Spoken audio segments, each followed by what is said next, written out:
Mr. Kosonen, from the perspective of natural resources consumption, how would you describe the magnitude of change that is needed in our society for it to become sustainable? The magnitude of the change is huge and historic.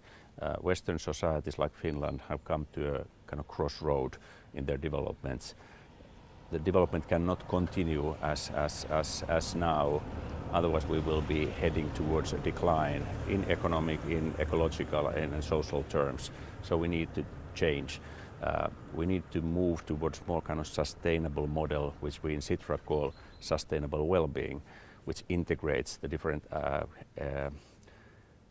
sustainable development aspects, social, ecological and economic, in a better way together.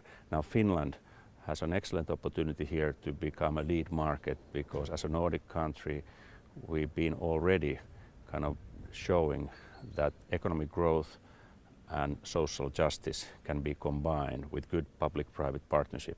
Now we only need to, only is a big word because it is a challenge, but anyway we have a good start.